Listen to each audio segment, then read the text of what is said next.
Bum bum bum bum bum bum bum bum bum bum.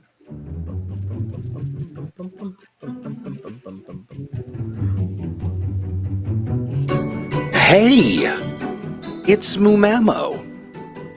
What a jaunty little tune.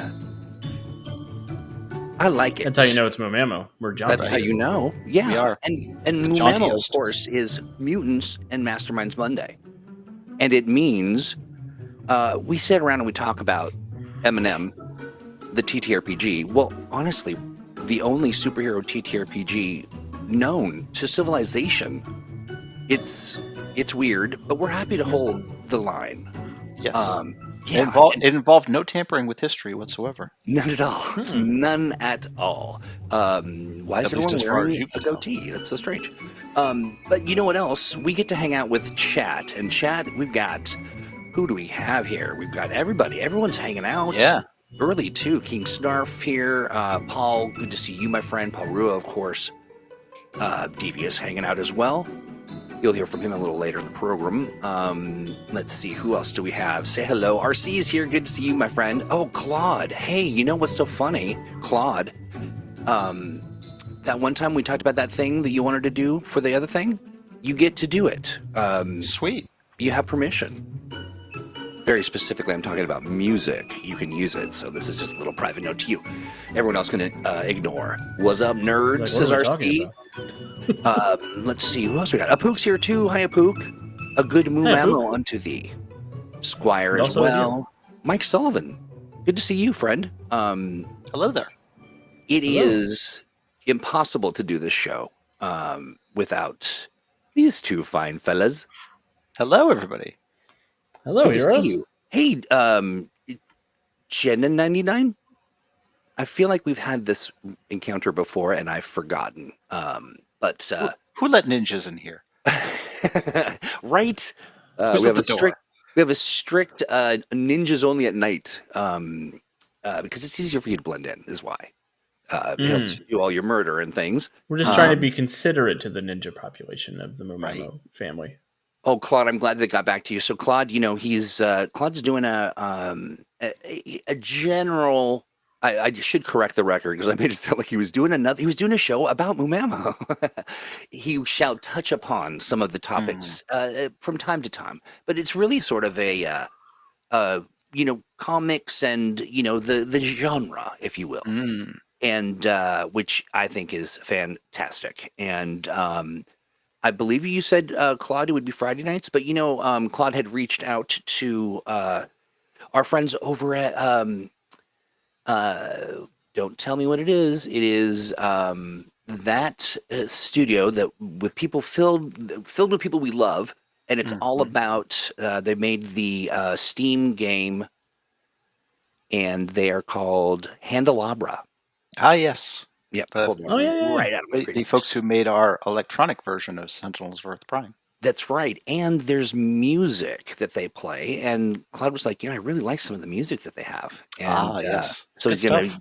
he gets to sample some of that and use it on his, this time it'll be tomorrow. Okay, great. So tomorrow is in Tuesday. Claude, let us know. I know everyone's like, that delay is kind of funny to watch as they're correcting us as we, already correct. You know how it goes. But, hey guys, so I'm telling you, when, I've heard this concept several times, but it doesn't stick in my pea brain. So I think where I get confused is in this particular case, we're talking about exported. What is the other part? Exported. Well, character concepts in this particular case. Yes. So more of XGs. But I was reading. There is also sort of this thing that happens where people who are, let's say, doing online cartoon or a televised cartoon, whatever, and they have a series of them, let's say Family Guy and all the other peripherals, that there's a trope that they kind of take from place to place. There's the wife that's pretty, the guy that's a dummy, the kid that's a devil, the dog that's talking, kind of. And so that too is an Expy. kind of situation, but in comics, it's a little different. It's something a little more. It feels a little more competitive, right?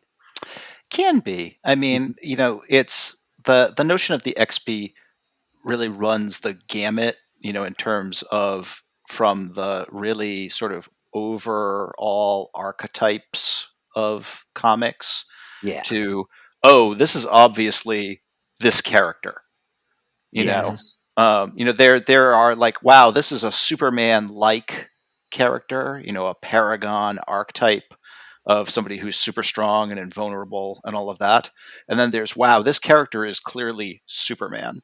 Right. You Yeah. know, I mean, Right. with the serial numbers filed off, I mean, legally distinct man, Yes. but basically clearly Superman. Yeah, and now so we could get into a little bit of trouble if incorporating XPs. I'm imagining if we did Hmm. like Mooperman or something, it It's would it's a probably fine line to walk. yeah. But now players or GMs running their own private games, that's a little different, right? Indeed, it is. Okay, let's talk about the differences. Well, one difference is that I hope that all of the major IP's lawyers are not monitoring your games. Right. Yes. That's right. Yeah, if you're Some people playing aren't going to get sued if they do it. Right. that's all right. That's right. Especially if it's like a commercial endeavor. Also, publicly kind of, I mean, there's a bunch of different, sort of concerns and worries. If you do something that becomes too popular or too Hmm. big, you'll get a Sure. visit from the, Sure. cease and desist. Yeah. To use a particular example that I'm aware of, I know way back, that some superhero TTRPG authors, did their home games where they just used all the comic book characters they wanted in them, Hmm. to give the players a point of reference, because everybody's been reading the comics. Um, but obviously, whenever they had to write about, or talk about those games, they had to very carefully edit out all of that stuff, and not mention Right. that any of those characters were in their games, That's because right. Yeah. you know that becomes an issue when you're actually going to be publishing something. Now you can see that there are times that players will get in trouble, but like if anyone's familiar with City of Heroes, City of Villains, Mhm. their players, of course, were making their take on Wolverine and Sure. all of them. Was the mashup, and the company got a cease and desist. Yep. Not be saying, "Hey, clean up all these wayward Wolverines and Spidermans." Hey, I Look, want I to say think hello, Smolderine was a great sexy character. Smolverine. Smoldering. Oh, Smolder. I was Smoldering. like He's smoldering. like Wolverine, but he's hot and his claws are on fire. Right. I see, I see, I see. Hey, I want to do a quick shout out to a couple folks. I see Alexander. Good to see you. Yeah, IP issues for sure. Michael J. Is it Michael J. Pastor? Hmm. Mentioned that Superman like equals homage or pastiche. Oh, Hmm. pastiche. That was the word I've been looking or I've Yep. been thinking about. And then Mr. Meteor says Mr. Meteor is a Superman style XP. So Mhm. royalty in our very Indeed. program. Also, I want to shout out to Some Good Soup. Some Good Soup is the person that suggested this particular program. So if you're out there, Some Good Soup, good job. You get a Hmm. hero point, a real life hero point. We'll be sending it to you in the mail or other means.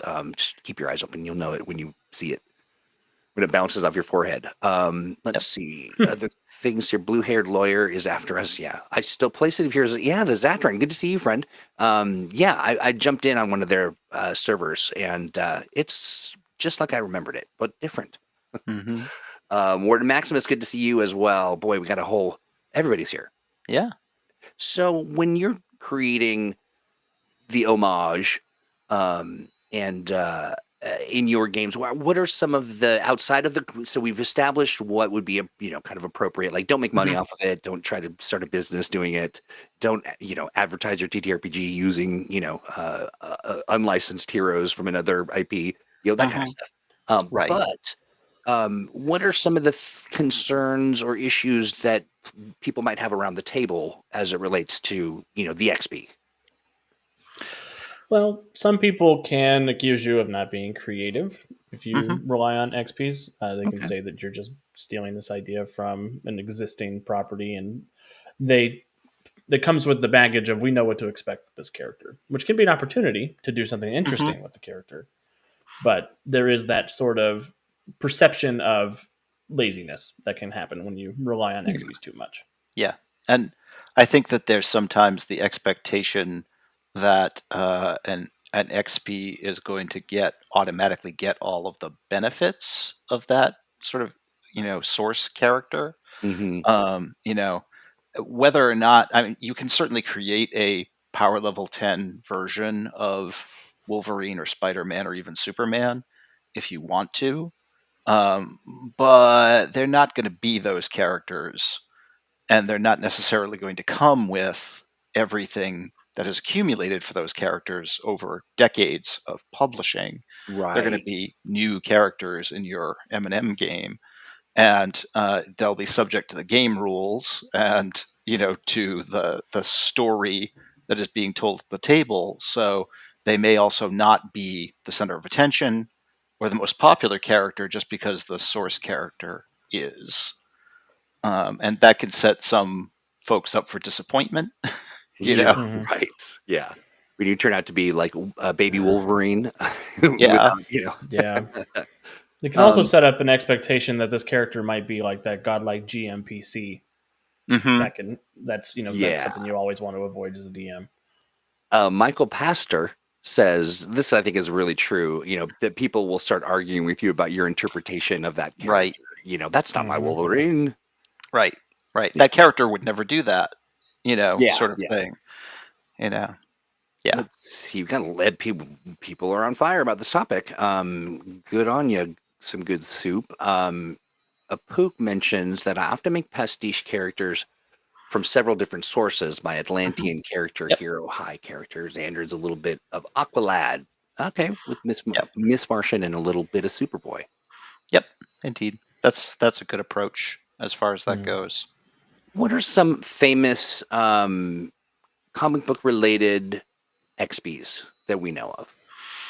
I In think the comics, or Omni okay, Man jumps out to me immediately. sure. So Invincible's dad in the Invincibles comic, and in fact, all of the Guardians of the Globe characters are basically XPs of the Justice League. Hmm. Oh. In fact, the Justice League is probably the most common group of characters who have XPs. Hmm. Also the Squadron Supreme and a Hmm. bunch of other versions of the Justice League in one form or another, show up in a lot of comics and superhero stuff. Yeah, yeah, exactly. Michael, it's like, which Superboy? The real one? Um, okay, so Teenage Mutant Ninja Turtles Daredevil XPs? Sorta. I mean, they certainly are inspired a lot by Frank Miller's Daredevil run, as far as that went.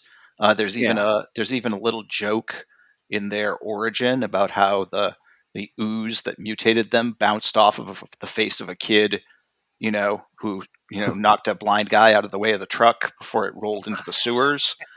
And whoever knows what happened to that kid, I think he was blinded or something. Poor kid. Can't imagine who that You might know, be. uh, Oh, Gene mentions Batman and Moon Knight. yep, I only Hmm. recently put that together, but yeah, that checks. yep. A lot of similarities there. Splinter, Stick, the foot, the hand. Okay. Yeah. Let's see. Michael mentions they even pastiched themselves with the Crime Syndicate, the Evil Yep. Justice League. Well, I mean, Yep. with the multiverse storylines, you'll get sort of XB versions of the characters from other timelines and realities, and it'll be alternate versions all the way down, and you get the whole Spider Verse phenomenon, like XPs of Spider-Man everywhere. Yeah, yeah. And Alexander, to answer your question, it's a exported character. Yeah. So it's Yes. yeah, so Exported. yeah, exported is it's the XP. Deathstroke and Deadpool, says Mr. Meteor. Okay. Yeah. Indeed. Here's a question for They you, even Matt. share the same last name. Oh, do they really? Yes. Deathstroke's real name is Slade Wilson, and Deadpool's real name is Wade Wilson. Oh, Wade sure. Wilson. Yeah. So we didn't file the serial numbers off all the way.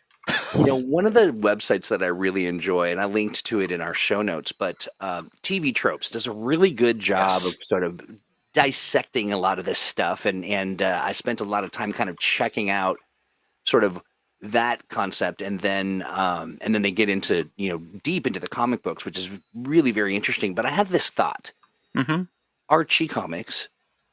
Now Archie had Veronica and Betty, right? And then, is there a corollary or a little Expy thread to Peter Parker? Like, doesn't Peter Parker have like the two girls and one kind of in the same dynamic? Only he shoots webs and climbs walls. Yeah, Peter's often had the torn between two girlfriends Yeah, plot. yeah. As far as that goes, I think that's a little more of an archetype, Fair enough. as far as it goes. But yeah, definitely, a story you see recurring a lot. Yeah, very interesting. Deathstroke was also a Vietnam War era super soldier. Okay. Yep.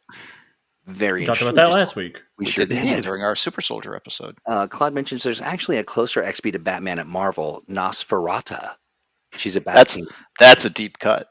Fights Joker very XP deep cut. and drives the Nosferatu. Boo. Not the Nosferatu. God, get out of here. Yeah. It's so weird.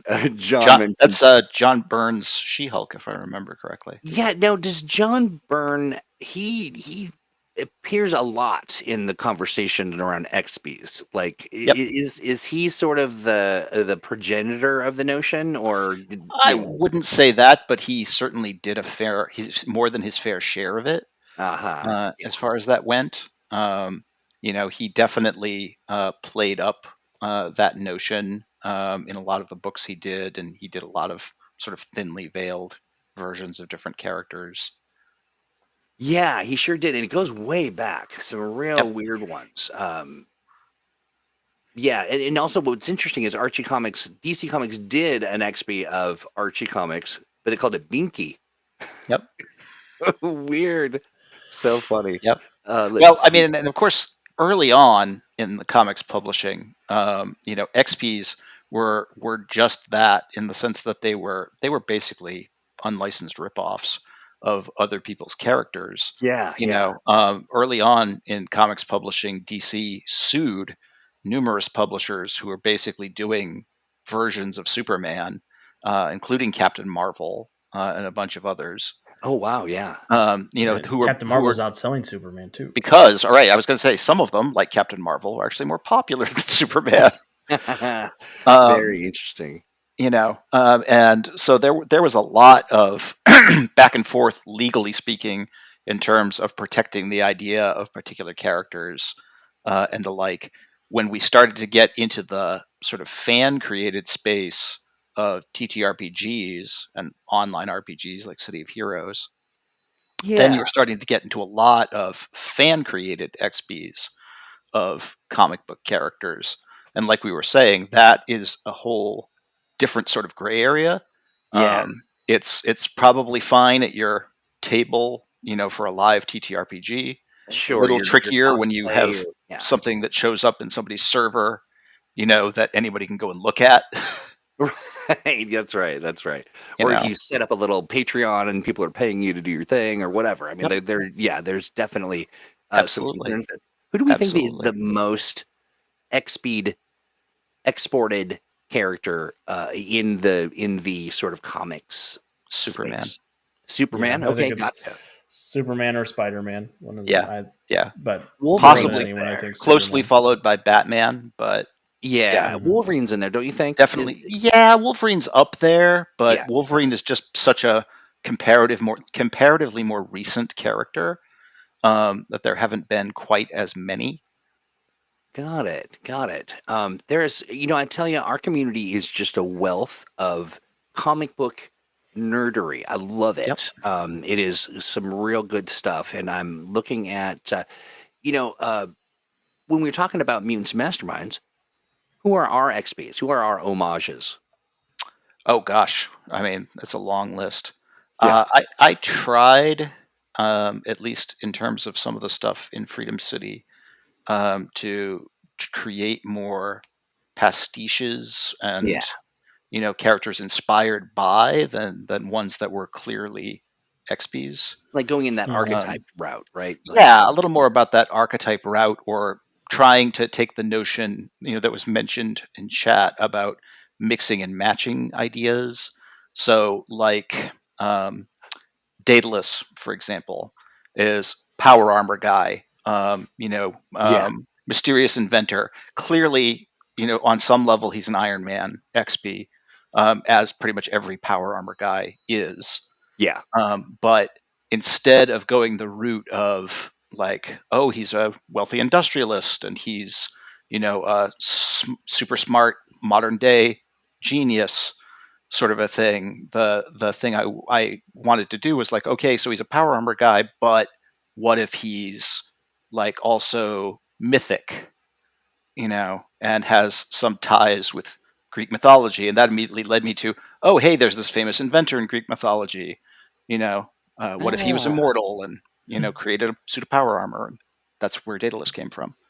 What if he was Nice. the Iron Wonder Woman man? Right? Yeah, and it becomes a sort of a mashup of Wonder Woman's links with Greek mythology, or Thor's links with Norse mythology, and the modern high tech guy. Which I thought made for a fun contrast. There's a question that I'm really curious about. Mr. Meteor asked about whether who's the Expy, Hawkeye or Green Arrow? Well, Green Arrow came first. Yeah, that's what I was thinking. As far as that goes. So in the sense that like a superhero wielding a bow. Hawkeye was definitely ripping off an existing idea. Right. So far as that went. Yeah. But Marvel certainly had their own spin. Yeah, absolutely. I was going to say, right, and they're both XPs of Robin Hood anyway. So Yeah. That's right. That's right. Let's see. There's a couple other really great things in here. Squire asks about Dynamite Thor. I don't. I'm not sure. I'm not sure we've seen that duplicated. Right. The excitement didn't quite reach that level. That's a tough idea to duplicate. It really is. It really is. Although we do have Explodo, so Master of blowing things up. Master of blowing things up. So that's right. We did talk about Explodo. Yep. Well, so part of what's interesting about this is that it's created, I think, what was initially meant as a little sort of one-upsmanship, and maybe even with a little, attempts to be better than, as the comic book publishers fought over that stuff.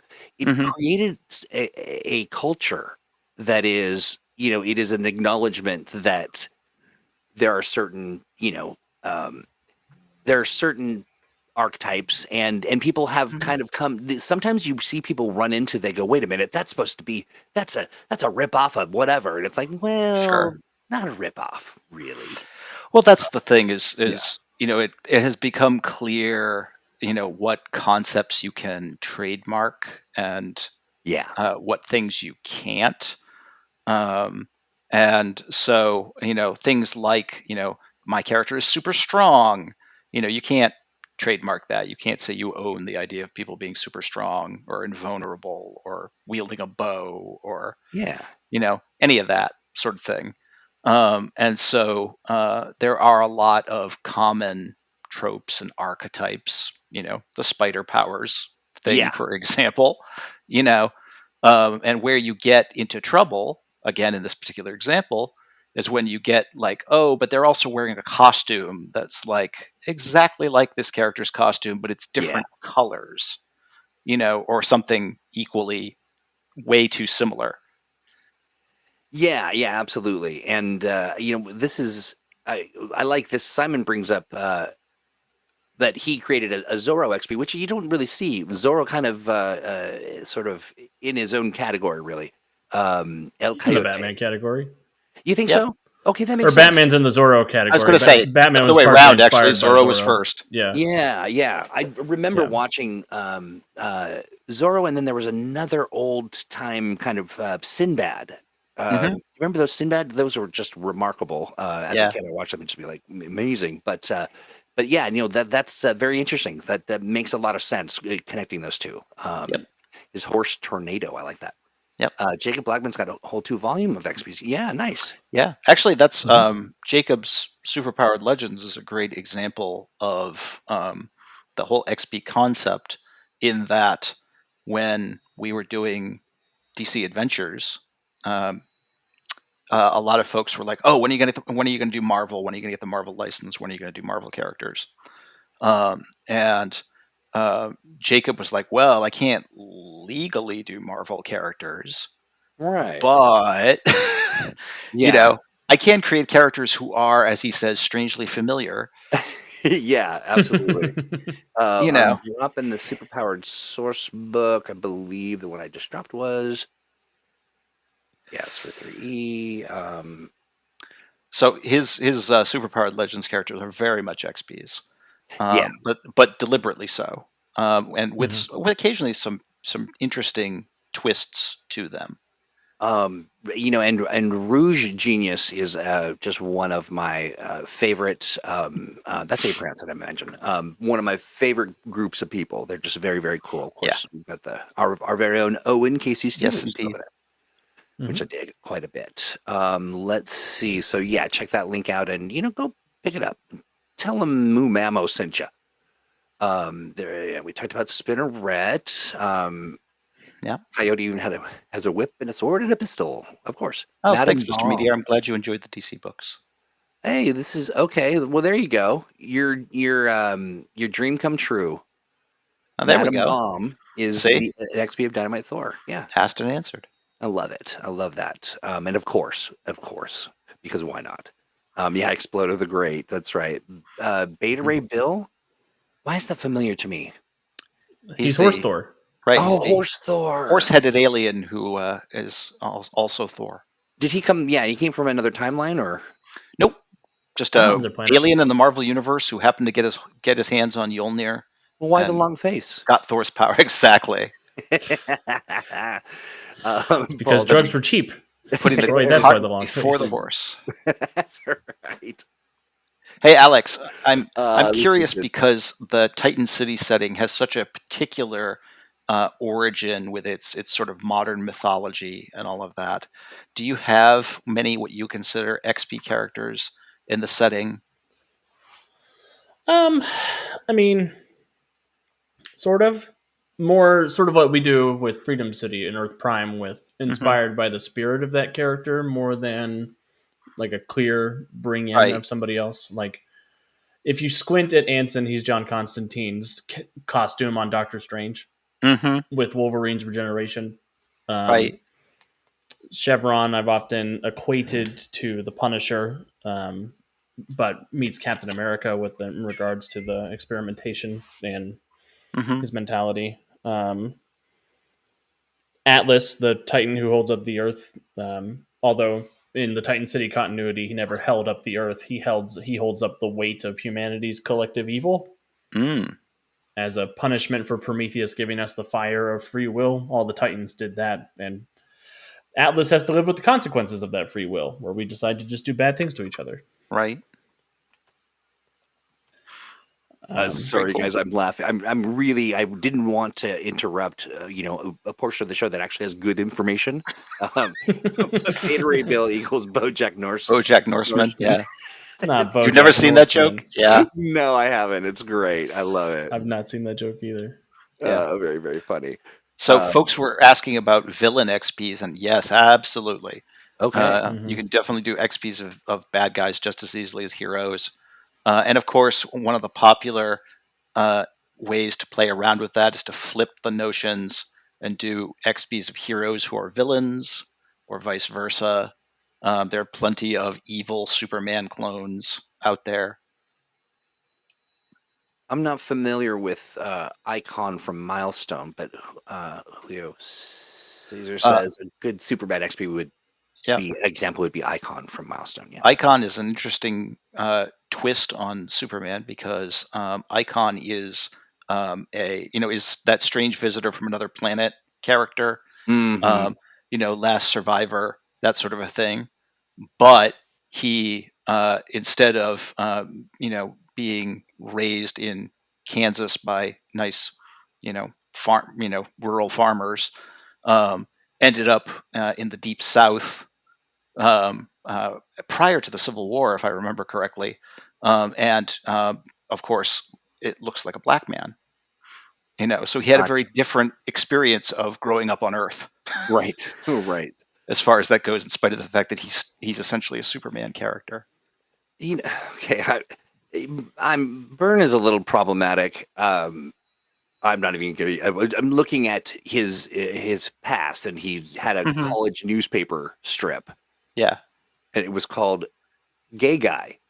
Hmm. It had a villain named Charisma, whom no man could resist, except Yes. Who, you know. by the way, he later incorporated into Fantastic Four. That's right. Yeah, that's exactly She had right. a one-shot appearance in Fantastic Four. Funny. Oh, it's just so wild. Amazing. Let's see. Milestone was mated. Um, I'm not sure what that means, Gene. Does that mean like made? The Milestone line of comics was launched in the early '90s. I see. Got you. In the early 1900s, if you will. Yeah, the late 1900s. Yes. The late, of course. Yeah. The end of the last millennium. Yes. Right. Let's see. Other things in chat. Mermaid Men. What? Oh, yes. Mhm. Okay, sure. Of course, Yep. Mermaid And Barnacle Men. Boy. Barnacle Yes. Boy. Heroes. Let's see. And I miss Dwayne McDuffie. Creative Yeah. on every. Yeah. Dwayne was a singular creative talent. Yeah. He did a ton of amazing comic stuff, and was also responsible for a lot of the DC animated universe. Yeah. Static Shock. Yep. Static Shock, Lots of Justice stuff. League Unlimited. Yeah. You know, lots of this stuff is a in really Justice League good point, Unlimited. Paul. That, Yep. yeah, Pretty much. that makes a lot of sense. Every mad scientist pretty much is a play off of Frankenstein. Hmm. I'm looking at the list here too. There's some interesting, very obvious, sort of parallels. Of course, Mhm. I'm wondering, how much do you think, percentage-wise, and we're just guessing, we don't have to necessarily know unless Sure. you do know. But when it comes to the Expys, popularized, Mhm. how much of that is oopsies close because of the archetype kind of thing, or is it majority like they're just kind of tweaking the other people over at the other comics house? I tend to believe that XPs are just inspired by people's love of the genre more often than not. I tend to agree. And it comes from a place of I like to hope it doesn't come from a place of cynicism, and it comes from a place of I really just enjoy this character and I want to explore elements with that. Yeah, that makes a Mhm. lot of sense. Yeah. John mentions too, it's sort of along the same vein. Another way of approaching the XP's concepts is to look at what role the characters fill, Mhm. and in their original setting, and then come up with originals that can slot into the same roles. Yep. Yeah, I like that a lot. Very true. Claude would like And to- that's go ahead. true if you're just exporting parts of a character, Mhm. and you're not necessarily like going to take the whole character wholesale, but you want to look at who is the like most inspiring hero in this setting, and you look at who are the most inspiring heroes in other settings and take inspiration from that. Yeah, it does also kind of. I think it taking a moment to dissect all of these bits and pieces really Mhm. contributes to, I think, media literacy. Oh, it does very much so. Yeah, Mhm. it just there are things and threads that you wouldn't normally put together if you really unpack it. Yep. It's very interesting. Kind of demonstrates how things kind of come to pass. Yeah, Um, absolutely. do you guys make XP of adventures? Yes, actually, that's a really good point. Oh yeah. You could certainly also take, and I will tell you, be careful about this. I will say from years and years of GM experience, if you pick an obscure comic storyline that you think no one has ever heard of, you're wrong. Because Yep. I guarantee you, at least one, if not all, of your players actually know it. But there are certain archetypal stories, in the comics, and you can definitely draw inspiration from a lot of them and do something inspired by that. Yeah. But I don't think you're going to be able to pull off, doing, say, the Infinity Gauntlet story without your players figuring out what's going on. Right. You know, This We're is sort of running into that a little bit with Event Horizon, right, Steve? yeah, With indeed. some comparison, at least comparing it to the To Infinity that, Saga, yeah, indeed. because we've got rocks that are magic and do magic things. Yep, you got magic MacGuffins that happen to be rocks, and that's often enough similarity for people as far as it goes. And sometimes you end up kind of just falling into a comparison to something accidentally. And the hard part you run into is, oh, it's actually not that at all. And then that throws people because that's not what they were expecting. Mm-hmm. They were expecting the thing, that Right, looks right. like.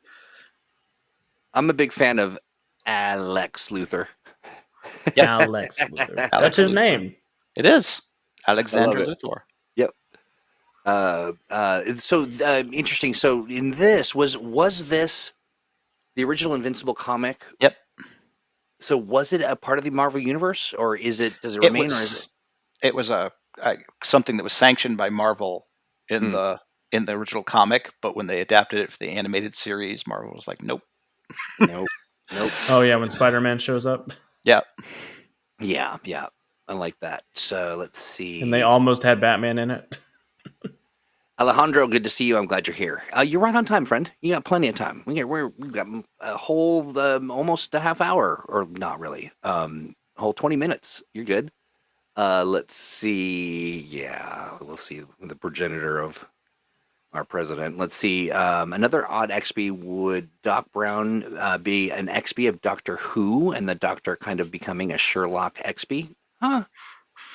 Mm, Maybe I mean, in the sense of the archetype kind of concept. yeah. I mean, kooky time traveling guys, kinda. Yeah. I don't see too much of an XB thing there. There's some vague similarities, but Yeah, Rick Sanchez is more of a commentary on Doc Brown than an XP2. If we're thinking, yeah, of, to I be think sure. that's a closer lean into the Doctor / Yeah. Doc Brown. Well, and that's where we get into also parody, Mhm. as a form of XBs. And sometimes parody characters, Deadpool, for example, Sure. take on a life of their own and, Yes, turn out to be way more popular than the character they were parodying. right. Yeah. Let's see. Sorry, Paul mentions Deathstroke. the unofficial Teen Titans DN Agents crossover. Yeah.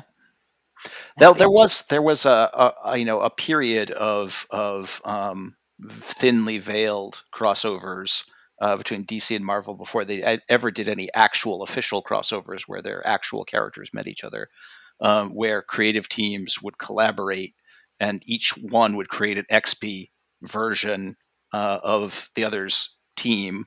This is where the Squadron Supreme came from.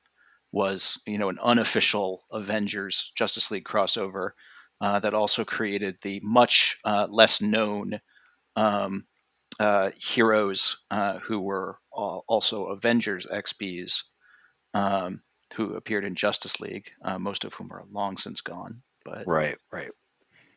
Interesting. Mr. Meteor brings up the big story arc on the Sapphire City Discord server. That's cool. That's a very yeah, epic cause for a fight amongst heroes. yep. Let's see. I feel super. Alejandro mentions I feel Superman XPs are almost required if you're going to make a superhero setting. Yeah. Well, it's kind of expected, and that's where you get into, to a certain degree, because and we've talked about this before, because the comic book genre is so largely defined by the DC and Marvel universes.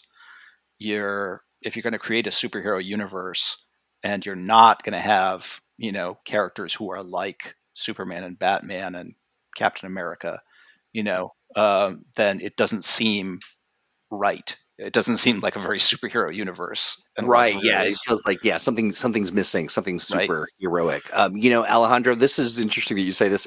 I agree with you. I mean, I love Deadpool in small Small doses. doses, yes. It's just a little exhausting for the long haul. Just to have that all the time and just be like, okay, buddy, listen. Yep. Deadpool, could you not for just a minute? Could you just just a switch off minute. for a second? Just a minute. Right. Wait, what? I need a nap in a juice box. Does anyone remember when Superman fought the Popeye Expy? Yes, that would be Captain Strong, who gained super strength by eating an alien form of spinach. Oh, I think actually it was a sort of kelp, if I remember correctly. Of course. But yeah, he was literally that. He was a sailor who ate magic kelp that made him super strong. Superheroes never change. Right? You get your Superman and you get your the Batman. Silver Age, let me tell you. Yeah, some real weird stuff went on. I think I literally remember seeing a ballpoint pen man or something. If there's an DC. idea, it's been done. But, I mean, put into the comics. Sean Vier says, I don't do Superman XP for my universe. I do Doc Savage. sure. Yeah, Captain Strong is a pretty strong name. That is so. It's such a very clear, obvious. He's a captain and he's strong. Right? Oh, here we go. Thank Just you, what John. it say on the tin. Yeah, There we he go. fights to the finish because he eats his spinach. Yep. What happens when you run out of alien kelp? You lose your strength. Your forearms go back to normal. Superman's got kryptonite. Captain Strong has got his dependence on alien kelp. His empty stomach. Well, yeah, and did he grow it here, or did he live there and come I back? want to say that he sort of may have in fact literally fallen into it. But I think then sort of like cultivated it later on. Bitten by radioactive kelp. That's the answer. Pretty much. How did you Pretty get your much. powers? I ate a bad sausage. I ate a bad sausage. Yeah. That's awesome. I feel like a villain based on Clippy would be great. Yeah. Yes, there actually have been villains based on Clippy. Oh, really? You take it's not comics exactly, but you take Badgie from the Lower Decks cartoon for Star Trek. Oh, yeah. That's just a Clippy XP villain. Our modern exposure to AI, insane, cute AI, and large language models. We're dealing with the Clippy of our very own. Yep. Let's see here. Kelp irradiated by a meteor. Thank you, Paul. There we go. So it was both kelp and alien, and radioactive. So it had it all. Of course. The amount of times I rolled around in radioactive moisture and got nothing but a rash. Right, gotten nothing out of it. Yeah. I know. It's so unfair. Frustrating. Captain Carrot and our man, Popeye Expys. Okay. If you squint, our man's kind of a Popeye XP. Sure. They're both characters that, eat or consume things that give them superpowers. So, sure. Yeah, that's where it gets kind of messy when you're looking at what's inspired by what is intended to be. That's where you run into the notion of parallel ideas and the like. Mm-hmm. There's a common story talking about how DC's Doom Patrol and Marvel's X-Men appeared within months of each other. Doom Patrol is a story about a group of freaks and misfits who are led by a super smart guy in a wheelchair. Oh, sure. Okay. And it appeared a couple of months before the X-Men came out. And a lot of people are like, did the X-Men rip off this idea? And at the same time, but they're like, both books had to have been written and drawn months before they were published. Right. So there's no way either one of them knew about it. It was just interesting. That's the stuff I love. Yeah, super smart guys in wheelchairs just happen to be in the ether at that point. Right. Very funny. Claude, why would you develop something like that? You shouldn't develop something good. I think they have alien antibiotics to ensure that you don't develop things like that. That's right. I can just see Claude in a laboratory. I'm developing alien gangrene. Love it. Our man consumes his Miraclo. Gotcha. Yes. Thank you, Michael. Yes. Yeah, lots of Golden Age characters honestly did drugs to get superpowers. Oh, sure. Yeah. Because it was all about the miracle of modern medicine and chemistry and what have you. And honestly, most of our soldiers are doing drugs to win the war. Right, super soldier serums and Oh, that's other right. other Yeah. sorts There's of lots things. of barbiturates. Yes. Um, Well, there is a pretty question. much whatever the cutting edge technology is in any given period of history, that's what people are getting their superpowers from. Right. In the 60s, it was 50s and 60s was all radiation. Yeah, exactly. So there's a question on the floor. I think it's an important one for you two. Mr. Meteor asks a question for Steve and Alex: superhero trunks or no trunks? Trunks. Yeah, I'm a trunks guy as far as that goes. That's a time honored tradition. Yeah. But you have some agreement in chat. Trunks. I don't like the solid blue Superman look. I like the red to cut up. No, makes cut me the too uniform in half. aware of whether or not they're wearing a dance belt. Right. Yeah, nobody wants to. Yeah. This is that is very true. King Snarf, we were just mentioning that. Very common pulp trope. Let's see here. Cyborg Superman came out of the Fantastic Four Expy characters. Yep. Okay. In fact, there was a group of Fantastic Four XP characters in a one-shot Superman story who were intended to show up and then die, basically, which they did. But they later resurrected one of them as the Cyborg Superman. Here's a question. Later on.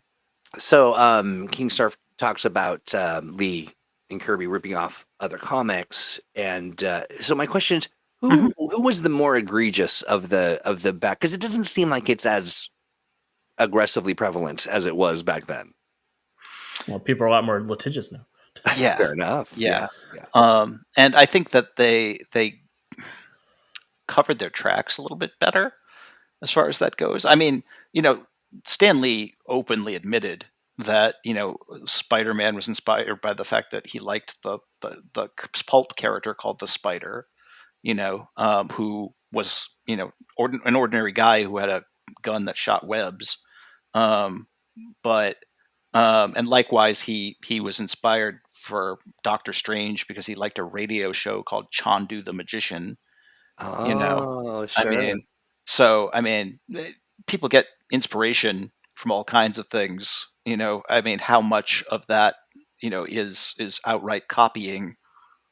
Yeah, and you can see some of these same ideas coming up at different places because of the ideas that they grew up with, and media they were exposed to. That makes a lot of sense. Now, this, I don't know what to say, Grant. I mean, you and I have gotten along just swimmingly up until this very point. Right. But I'm not here to yuck your yum. Right. But Grant, surely you've seen the current season of What If, where Howard the Duck, if you ask me, may possibly get a little too much love. Do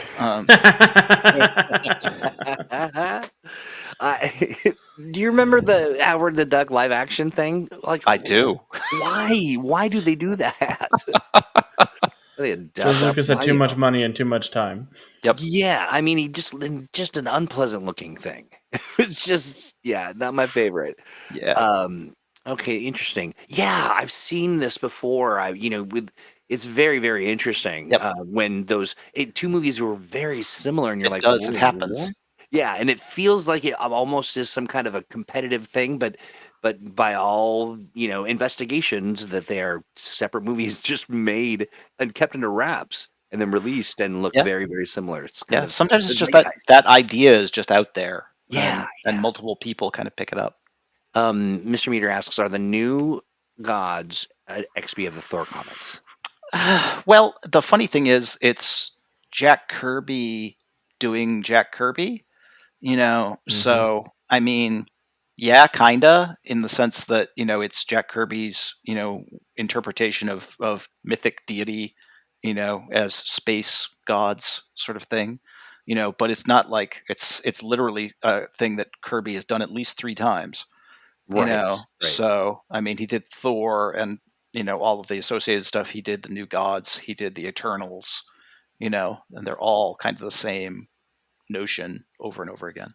Listen, Claude. Of course you were. Of course, I should have guessed that you would have some sort of Howard the Duck XP in your in your situation. This is a good point, Mr. Meteor. Yeah, absolutely. Circus Yep. Strongman, Superman. Yeah, absolutely. And Sure. that imagery is so clear, especially when you look back on the older comics. They really, Oh yeah, that's absolutely where Yeah. Siegel and Schuster got the idea for the Yeah. costume. Let's see here. King Snarf, you mentioned something. The Green Lantern concept is very similar to the Lensman. Yep. I mean, in the Okay. sense that there are a core of multiracial people with, weird alien weapons. Sure, You know? sure. Oh, Paul, shame on you. I mean, great. What a good choice you're making. Yes. Oh dear. I might have been too young to really pick up on it. I'm after all very young. I loved the Shadow when I was a kid, but I saw like two things related to it. My childhood trauma was being unable to get any of the toys. Mm-mm. That I'm with you on that one, Alejandro. I had that same experience with Battlestar Galactica. Yeah, I had That's too bad. the Battlestar Galactica action figures, and then a bully came and stole them from me. Oh, I know. That's so What a rude. jerk. What a jerk. supervillain origin story right there. He's not living his best life these days. Get what you pay for. Let's see. Kirby wanted to do a Ragnarok story in the actual Silver Age Thor comic and basically change the whole cast with Thor becoming Orion. Yeah. Yeah. There's a lot to suggest that Kirby basically took the New Gods story with him when he went to DC and left Marvel. I see. Or at least the seeds of it. So that Gene asked a question about, is there an Expy of G.I. Joe and Cobra? I mean, Aegis and Shadow have a lot of similarities as far as that goes, especially once Scott Benny got done with working on them for Agents of Freedom. He definitely included a lot more sort of homages to that. Yeah. I'm not familiar with Omni-Man, but... we're back to Invincible again. Yeah. They're in the Plutonian, zeitgeist right now. Homelander. Yep. Absolutely. Let's see. Picking up on some of these. Bully stealing It's toys. interesting how often in the XP is just, what if this character was evil? Yep. Oftentimes. Yes, right, it really is. Right. Let's see. The Extremists in DC were Lord Havoc, Dr. Diehard, Dreamslayer. That's a very evocative name. Yep. Indeed. Gorgon. Yep. And Tracer. All DC pastiches from that Avengers Justice League. Gene asks, crossover. do we do XPs of TV shows and movies, characters like from those? Do we have any kind of... Yeah, I mean, although at least as far as superhero gaming goes, most of those characters are already versions of characters from the comics.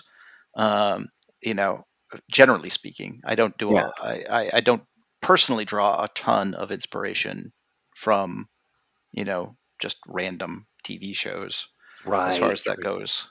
Well, so for both of you, what is I get a lot of my plot information from like TV shows and movies. Yeah, I was just going to ask, like, what is your prized XP? Well, I think the most productive one for me was when I ran an episode of Justice League Unlimited for Steve at a convention and got a job. Right? That worked out pretty well. I like that. Yeah. There's an episode of that cartoon where the Suicide Squad infiltrates the Watchtower, and that's the idea I took from them. I'm the one who put a Mazo up there and made it a problem for everybody, but right. I started with that. I started with that as a foundation for the idea I want to do, and I'll do that a lot of the times. I'll see a horror movie and I'll be like, what if this was a superhero thing? Or just sort of pulling ideas from the cultural zeitgeist. Yeah, Alejandro mentions. Oh, sorry, Steve. Do you have a prized XP? Gosh, do I? I don't know. The one that springs to mind is I'm particularly happy with the way Siren as a character in Freedom City turned out, where it was, one of those. Again, it was one of those like comic book tropes of, the gods are real and their mythology is all, about this. And I was like, but what about the voodoo pantheon? you know, Right. like Very what if cool. they were in the comics, in this fashion? I So think that was fun.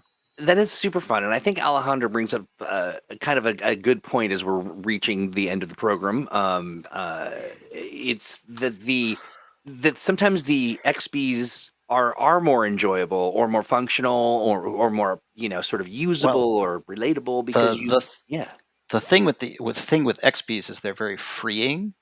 yeah And you often have a lot more latitude as a creator. And in fact, that's oftentimes the reason why people create XPs, is you have a lot more latitude with the XP than you would with the original character, who operates under very strict, this is the way this character is done guidelines. You yeah can get away with a lot more with a version of Superman than you could trying to tell a Superman story that DC has to approve. yeah. Oh, Sean Vieira, that's a deep cut. Hill Street Blues. Yeah, yeah, absolutely.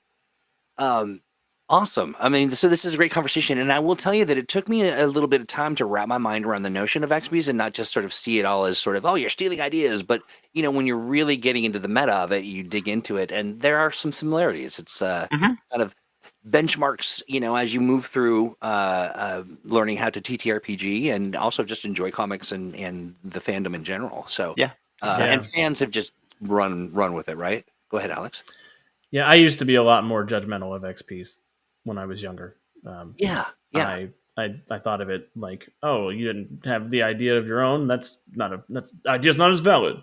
Mhm. Yeah, for some reason, right? I mean, that's Yeah, cheating in some regard, but really it's because there are these archetypes, these comfortable spaces where people can kind of, be the hero, and Yeah, that's going to be what they exactly see and that. what they learn. Exactly that. Awesome. Well, listen, yeah. we've And got an only a idea is couple. usable. I mean, Yeah, yeah, absolutely. And that's what this is all about. The TTRPGs sort of turn all that stuff on its head and say, enjoy it. Mhm. And, be what you want to be and but make it better. And I think that's awesome. The Propaniac and his sidekick ain't right, boy. So now we're off into doing XPs of King of the Hill, Okay, I see. I and was of course like, Paul is applying his usual puntastic skills yeah, he's pretty remarkable, to dude. it. Pretty something ain't right with that remarkable. boy. Well, listen, God damn it, Bobby. so why don't we do this real quick?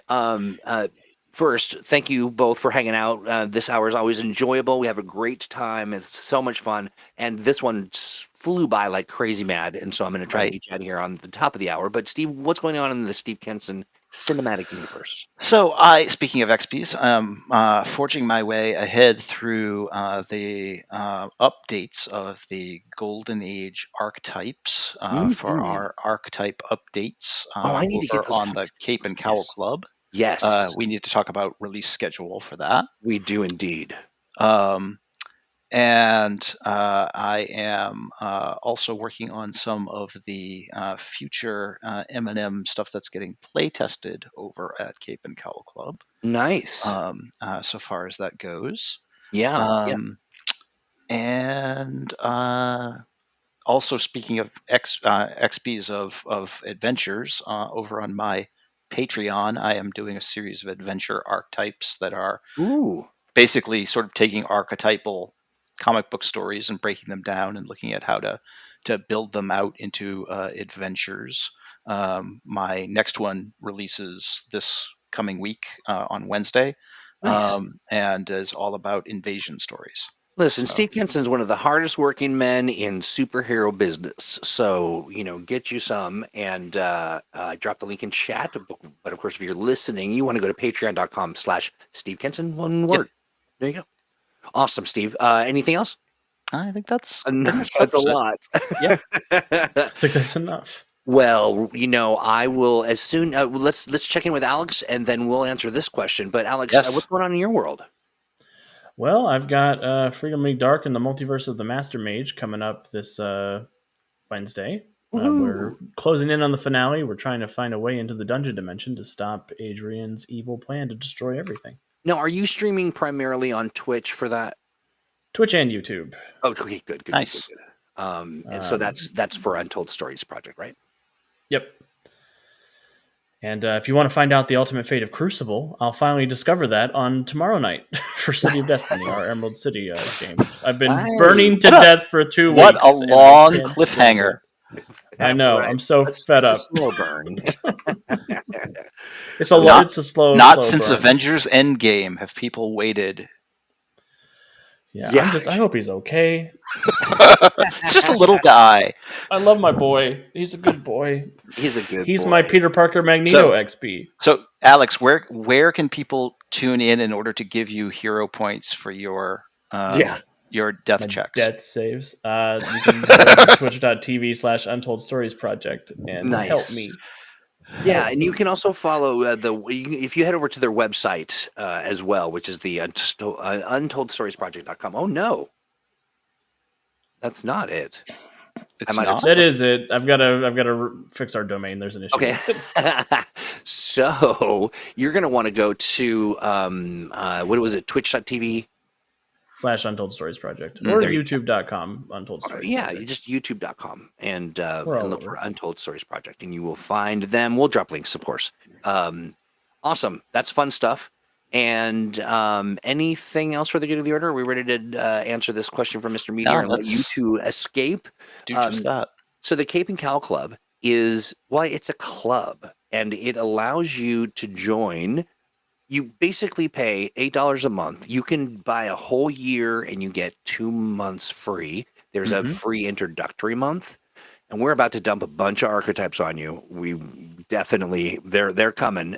In addition, there are, let me find that scene. Where did I put it? In addition, we've got the M&M mix-up short adventure outlines that are coming at you monthly, I think, these days. Yeah.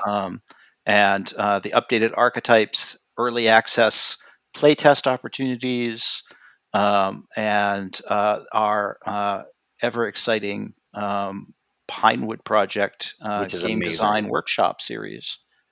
And this is, really not to put too fine a point on it, but you get to sit down with two TTRPG industry luminaries who have written and launched many a book. Which is to say about as much of Alex and I as you can stand. That's right. And you always will want more because that's just the way it works. They're like Pringles that way. It's easily twice as much Alex as I can stand. And so the amazing thing about the Cape and Cowl Club is everything in the think tank, the atomicthinktank.com is free. You get to hang out. All you got to give is time. But if you want to level up, you join the Cape and Cowl Club, and then you get access. And the Pinewood Project is one of the coolest elements of this, and that is just everybody working together to create this small town of crazy mysteries. And it's quite amazing. We'll go over that in a little more detail here in a moment. But I'm going to let you two go. Thank you so much for hanging out. Any last words before we shuttle in our good friend Devious and talk about what's in the tank? No. Alrighty. Don't be afraid of borrowing ideas. It's going to be okay. That's right. It's going to be okay. And if anyone gets you mad, you tell them, hey, Steve Kinson, Alex Thomas, they said we could. So exactly. Neener.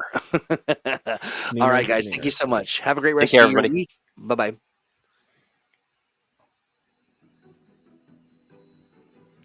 Coming up here pretty soon, we are going to do what's in the tank, and that's with our good buddy Devious. But I want to tell you that Joy of Game Mastering, that happens this Sunday for sure. We didn't ask Alex what his topic was going to be, so we should do that, and we'll get back to you. Maybe we'll send a little note out via our socials. But yeah, Joy of Game Mastering. This is my homage to Alex and his GMery, because there's just a lot of disaster and pain and suffering. If you ever happen to play in one of Alex's games, they're fun, and they're never just one game. They're like 20. But that's going to be tomorrow. And I believe, let me see something here. It's going to be, 2 p.m. Not tomorrow. It's going to be Sunday. Or is it going to be Sunday or tomorrow? Sunday. I'm mixing up Alex and Claude. But on Sundays, for sure. You're going to see Alex 2 p.m. Pacific, 5 p.m. Eastern, and it's pretty awesome. Basically, he sits down and really gets into the weeds with you. But so we did talk about the Cape and Cow Club, so enjoy that for just $8 a month. And if you've got questions and things, head on over to the atomicthinktank.com and you will see all of the information and details. Here's something that M&M folks are going to really want to keep their eyeball on. It's April. Tomorrow is April 1st, and this is no joke. And I don't really do April Fool's jokes. They kind of make me mad. That's March. Let's go to April. Well, here's the thing. You know we love alliteration. And in April, it is Astonishing Adventures April, which means that we're going to be running some bundles. We're going to be doing lots of cool stuff. And we are going to essentially run some mega sales. And so keep your eyes open. I think we've got 4 or 5 different bundles that are being bundled right now. And so, you know what they say, Astonishing Adventures April is when you want to pick up your Astonishing, and if you've got a pal or a buddy or somebody, you're going to want to pick some up for them too. Introduce them to GMing perhaps, who can say, but yeah. Look at this. You will note on this April calendar that Thursdage, the Golden Thursdage, that's this coming Thursday on the 4th. It's a new release. And some people know what it is, and some people don't. So come hang out with us if you are a Fantasy Age fan. Thursdage, of course, is the program all about the adventure game engine that powers many of some of our favorite games. And if not soon, all. But come check it out. 2 p.m. Pacific, right here in the same place. We just kind of hose it out, swap out the skin suits, and we'll have Malcolm on, and also one of the people who contributed to the new release that's coming that we'll announce on Thursday. We do it at midnight on Thursday. Well, it's always confusing to me. We do it at the crack of the morning on Thursday, so midnight Wednesday, whatever, you get it. So keep your eyes peeled for that. In addition, of course, we got Memo every Monday, 3 p.m. Pacific. Office hours are Wednesday. That's a Get Tanked with me. You get to hang out and we talk all kinds of stuff. I'm telling you, the hangout gets longer and longer. It's always very interesting. We get lots of great conversations. That starts 4 p.m. Pacific in the tank. So you head on over to atomicthinktank.com. You look at our events, and there will be a calendar event with a Zoom link, and you click it, and you join me, and we talk. Yes, Astonishing Adventures April. I got to read this first.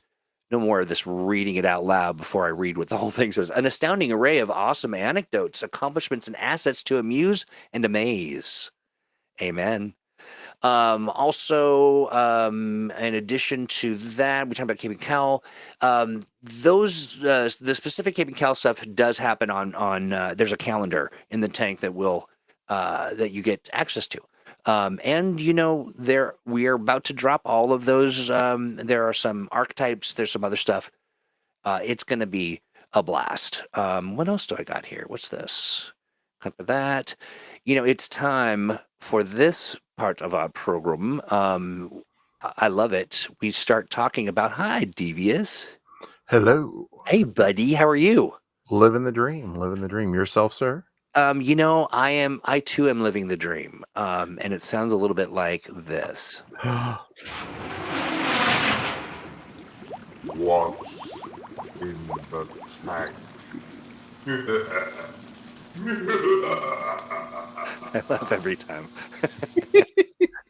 Every time it makes me laugh. So, what's in the tank is essentially a guide to all of the mutants and masterminding that goes on in the tank. And I say masterminding, it makes it sound like there's some kind of, bossy business going on. But it's really just a plethora, a rich collection of very cool things that people can read and engage with, the Mutants and Mastermind style, right? An astounding array of awesomeness. Hey, I like it. Yeah, April is packed, my friends. Absolutely. But yeah, well, so let's get into it. What's in the tank? Well, we have a couple of articles this time around. Let me go to let's go to the satellite map. Not really. Yeah, I always wanted one of those things where you can kind of move things around, and I just want a that'd be so green cool. screen, so I can and here we are in Bermuda. We see a lovely like that. cold front coming in. You know what else I really want to do? I want is to that? I want to be a QVC salesperson. Oh, there you go. There you Yeah. go. We have this delightful array of carafes available. You'll take a look here. They have a nice thin neck, and you can put wine and things in. It's a Tell them hat more about it. and gloves. Really, Troy? Tell me more. Yes, indeed, I will. All right. Yes. Okay. Well, sorry, friends. We went a little crazy there. We got lost in my hopes and dreams. Speaking of lost, from lost to obsessed.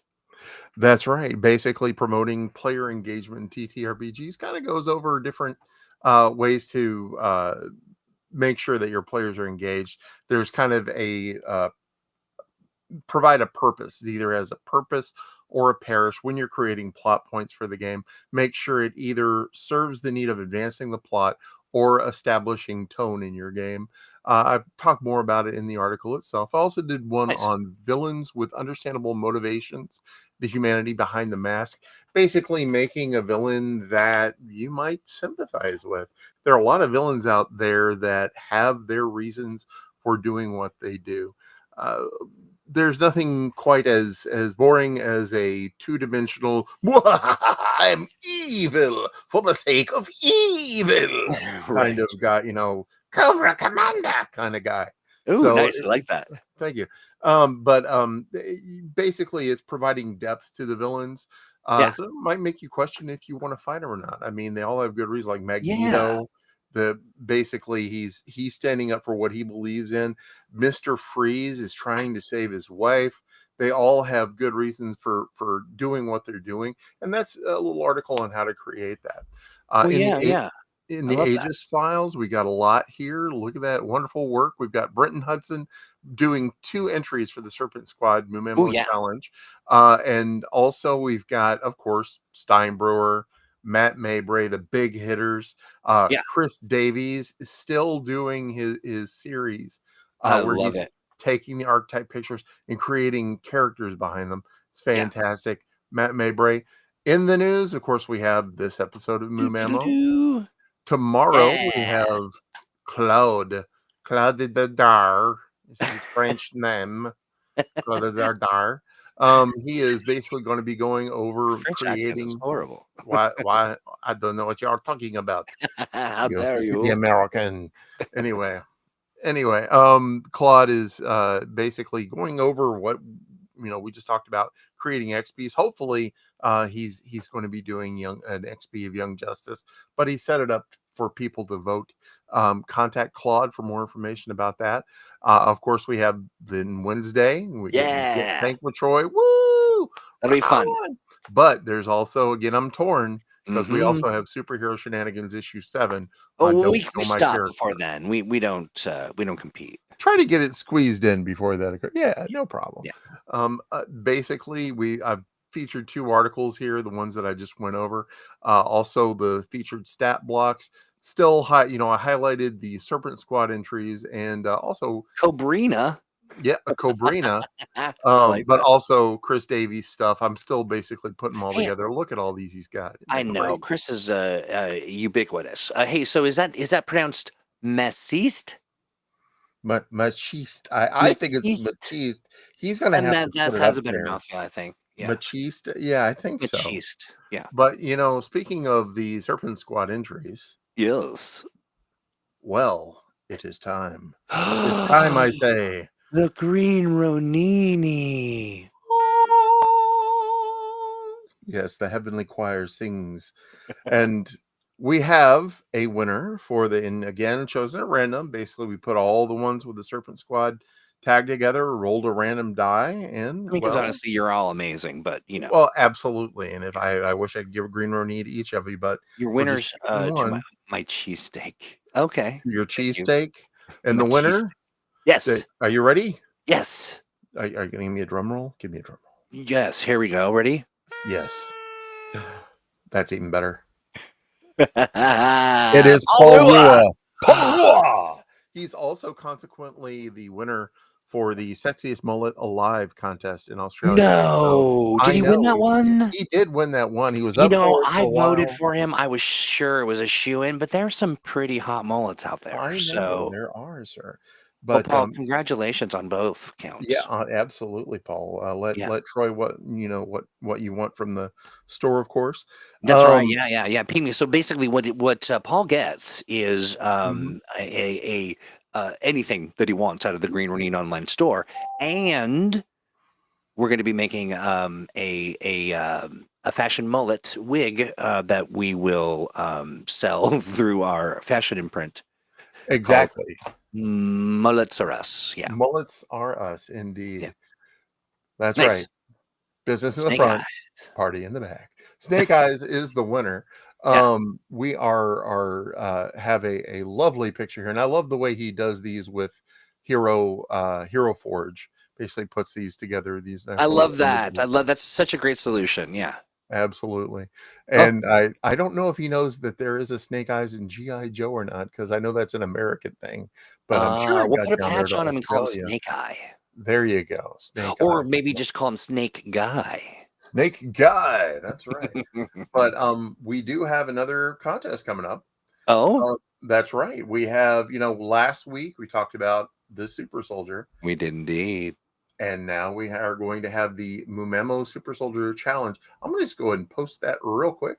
Clickety, clickety. Hey, It is now live for everybody. You can go take a cool. look at it. The challenge is design an original super soldier character, a test subject, genetically modified operative, cybernetically enhanced commando, or a mystically empowered warrior trained for war. Whether a product of natural pride or corporate greed, your character must be more than just muscle. They must carry the legacy, trauma, and consequences of being engineered for conflict. Because certainly not just a well-rounded, sort of even-keeled individual. And they must play the flute and a little Wow, that is a new one. I like it. But The super flautist. Clarinet is also possible. We're gonna You could go with that with a flute. any woodwind is definitely Any woodwind. any woodwind. The bassoon.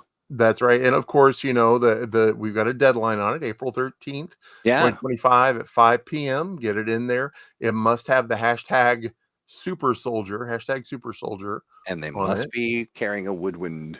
And there you go. But hashtag Super Soldier. Yes. Basically the reward, of course, is the rapturous ecstasy, ecstatic joy of eternal glory, obviously. Oh, and yeah. the coveted Green Reniti Award and a free PDF, of course, that minor thing. But the other two, that's what you're and maybe if we get it done in time, your own mullet. That's right. We Paul might Rua send you a style. mullet. Yeah. Exactly. So you can be more like him.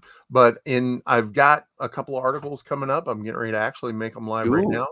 Cool. I've got Skill Spotlight number 6. This is tool proficiency. It's basically borrowing from D&D. It's a way to put a skill in here that kind of enhances the value of dexterity and basically affords you the ability to do different things like surgical things in surgery, combining it with treatment, combining tool proficiency with electronics if you have to bypass security systems, or demolitions for that matter. I'm going to go ahead and post that right now. I also have ding. Come on, ding for me. Why aren't you dinging? There you go. I got it. I heard it over on my side here before. Yeah. As another of my Grand Theft article series, basically I listen to a YouTuber. I like this series. I'm really liking this guy's if only I could pronounce his dang name, Stochastic Agency. And he really gets into the language of role playing. And this is the power of a word using container words. And basically what those are words that contain kind of that evoke an image. If I can sit here and describe a lab to you, or you can just shorthand it because we all know certain things. I could say you see a lab with glowing beakers, high-tech consoles, and volatile chemicals, or you can say you step into a high-tech chem lab. You save time by doing that. Yeah. And basically, there's a lot of words that you can use, words and phrases that you can use: Fortress of Solitude, Underground Lair, Villain Bar, Super Science Lab, Hall of Justice, Watchtower, Secret Identity. All Yeah. these things carry with them certain ideas, certain And we tones, share, and yeah, gameplay. that's very smart. The Yeah, other thing I like about this is that you talk about economy of efforts yeah, and the work for the to tell a story is you want to use so many words, but finding ways to sort of condense that and make it still very evocative is smart jamming. yeah, absolutely. But I just put those 2 articles up, the tool proficiency, the power of a word as well. Might have something coming out a little bit later in the week about a popularity mechanic that I was asked about, and I had planned to do that a while back. I kinda did some of it and put it to the side, going, I Mhm. need to work on that later. Well, now it's later because somebody actually asked about it. So I'm going to get that out Ah, hopefully sometime this week. But that is what's going I on. love that, but listen, I'll let in you the in on a tech. secret, friends. I'm gonna What's talk like Devious isn't here, but that? if you have a thought or something that you would like to see written up as an article, some kind of a take on something, maybe you've got a special, sort of consideration, a rule set change or an adjustment, or it could be really anything. You should bring it up to Devious and say, "Hey, I wonder what it would look like if we wrote an article about this." Because he'll write it. He just will do it. You'll I be can't listening to help him, and then myself. and then you'll be talking about the idea, and then the next day he'll be like, "Oh yeah, here's this article, very well written, very interesting, and a lot of fun to read." So thank you for doing those, my friend. I appreciate you No a lot. worries. Hey, guess what? What? Next week on the 7th, I cannot Oh, believe that it is the 7th. I mean, it's nuts. But Funny Heroes, whack-a-dack-a-doo. I don't know what that means, but we will. I'm presuming that we're talking about all of it, right? Like maybe mhm. it's Deadpool style funny, or this was from our buddy SC Terra Marine, by the way.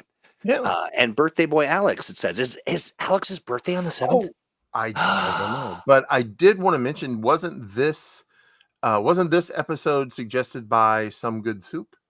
This last one was, yeah, Yes. the one we just did. Yeah. I Yeah. mentioned that earlier in the Oh, program. okay. I didn't hear you. Yeah. My bad. My bad. Yeah, no worries. Thank Yeah. That was towards the beginning.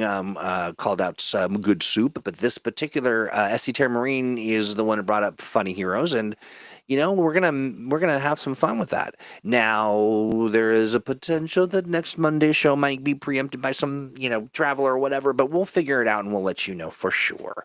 But you do have that to look forward to. The next show will be about Funny Heroes whenever it airs, and so.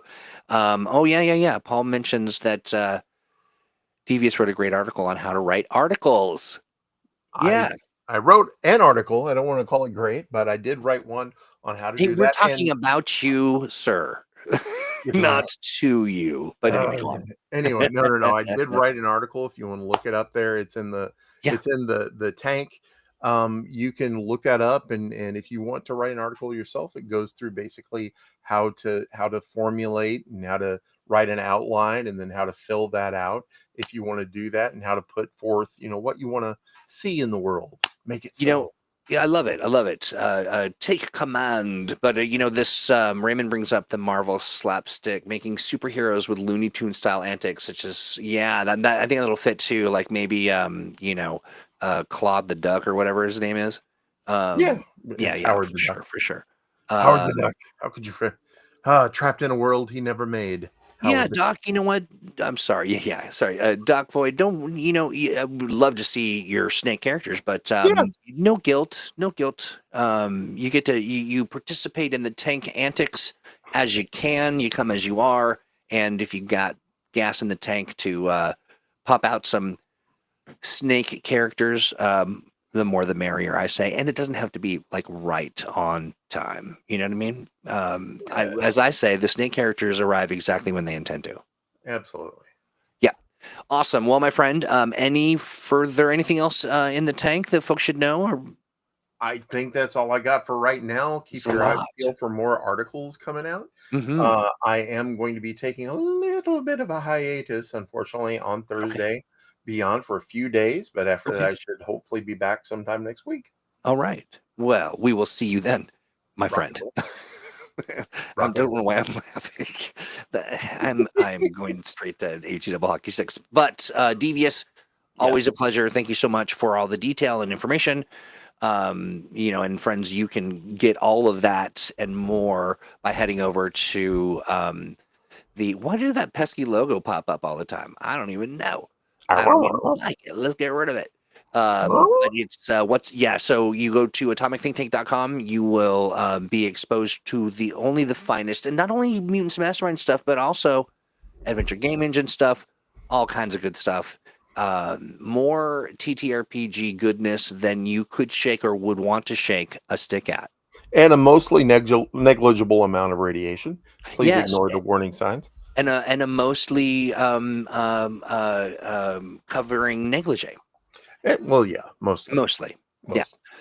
All right, folks. I hope you've enjoyed today's program. Again, we'll be back with Fun Heroes, and come join us this Thursday for Thursdage. You're gonna see a new release that I think you're gonna like. Yeah, I think we're done. Okay, what do we say when we're done? You say goodbye. Bye.